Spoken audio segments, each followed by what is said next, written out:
Assalamualaikum warahmatullahi wabarakatuh. Kali ini kami mengajak Anda untuk mengetahui informasi mengenai hukum pidana syariah yang diterapkan Brunei Darussalam. Sejak kapan hukum syariah ini berlaku? Apa bedanya dengan hukum pidana biasa? Bila kita melanggar, apakah hukumannya lebih berat? Misalnya hukuman fisik seperti cambuk, rajam, potong tangan, atau bahkan hukuman mati. Bagi WNI, khususnya yang tinggal di Brunei Darussalam, kita perlu memahami hukum syariah ini agar kita bisa hati-hati dan tidak melanggar hukum karena sanksinya berat. Kami bertemu dengan Ustadz Abdurrahman Haki, pakar hukum syariah dan dosen di Unisa, untuk mencari informasi mengenai hukum pidana syariah di Brunei Darussalam. Mari kita simak video berikut ini.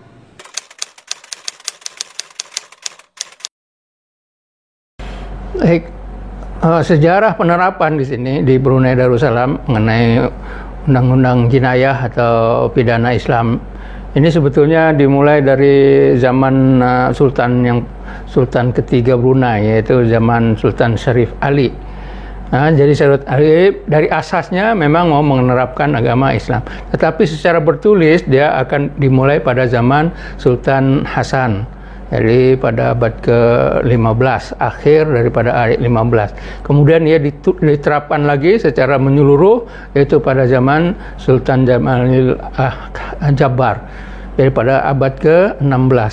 Nah, dari abad 16 terus dilaksanakan hukuman, termasuk hukuman jinayah syariah itu, yang dengan hukum kanun Brunei.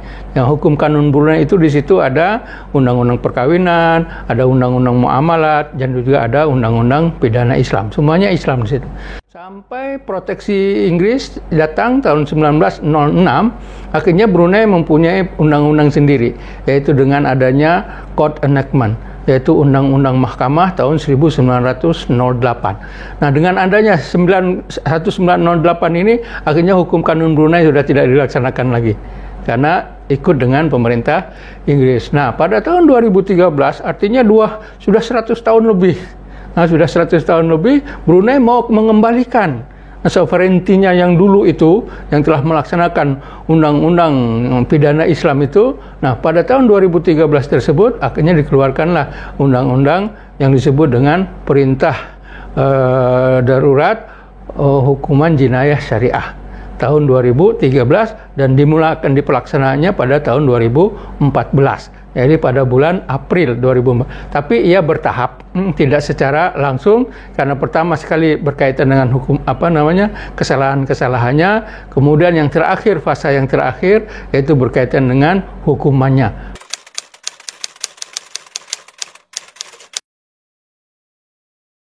Baik, perbedaan yang mencolok di sini dari segi pelaksana. Kalau misalnya hukum pidana syariah ini yang melaksanakannya adalah Mahkamah Syariah. Kalau pidana sivil ini adalah yang melaksanakannya adalah Mahkamah Sivil. Karena di Brunei masih menggunakan dual sistem, yaitu sistem pengadilan sivil dengan sistem pengadilan agama. Pengadilan syariah. Jadi masih ada dual sistem tersebut. Masing-masing dilaksanakan. Hukum yang ada di pidana sivil pergi ke pidana sivil, dan pidana syariah pergi ke pidana syariah. Sedangkan substansi, esensi dari semuanya itu memang berbeda. Karena dari segi dasar sumbernya, hukum pidana sivil ini bukan dari kitab-kitab suci. Dia dari pengalaman Inggris kah, pengalaman India kah, pengalaman Malaysia kah, itu hukum pidana sivil. Tapi hukum pidana syariah bukan dari mana-mana, bukan pengalaman manusia, bukan pengalaman masyarakat, bukan pengalaman negara, tapi ini adalah ajaran agama Islam itu sendiri yang ada di dalam Al-Quran dan juga di dalam Sunnah. Jadi dasarnya, sumbernya itu kitab Allah, bukan pengalaman masyarakat, bukan pengalaman manusia atau pengalaman negara, bukan.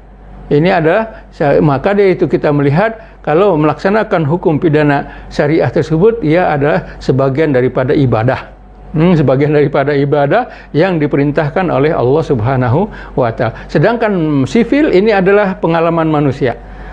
Ada konsensi di antara satu masyarakat, mereka mau menerapkan hukum ini dan itu. Maka dari itu kalau kita lihat hukum pidana syariah ini adalah evergreen. Dia abadi, tidak berubah. dari satu negara ke negara lain itunya sama itu. Nah, tapi kalau hukum pidana sivil berbeda. Brunei punya ini, Malaysia punya itu, India punya yang lain, Inggris punya lain, Amerika ada lain hukum lagi. Tetapi kalau hukum jinas syariah tidak, satu saja. Nah, mau di manakah, mau di sanakah, itu sama hukumannya. Karena apa? Kitabnya satu, sumbernya satu, yaitu Al-Quran dan Sunnah. Itulah dari segi sumbernya yang ada di dalam hukum pidana syariah dan juga hukum pidana sivil.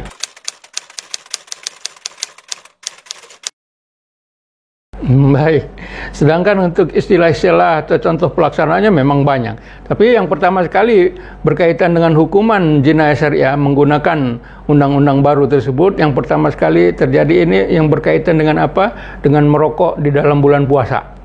Nah, itu pelaksanaan yang pertama sekali dilaksanakan di Brunei Darussalam. Merokok waktu panas, karena itu ada dalam isi undang-undang hukum kanun jinayah syariah yang mana di sana menghormati bulan Ramadan. Nah, orang yang tidak menghormati bulan Ramadan maka dia akan kena denda. Kena dendanya yaitu lebih kurang Rp2.000.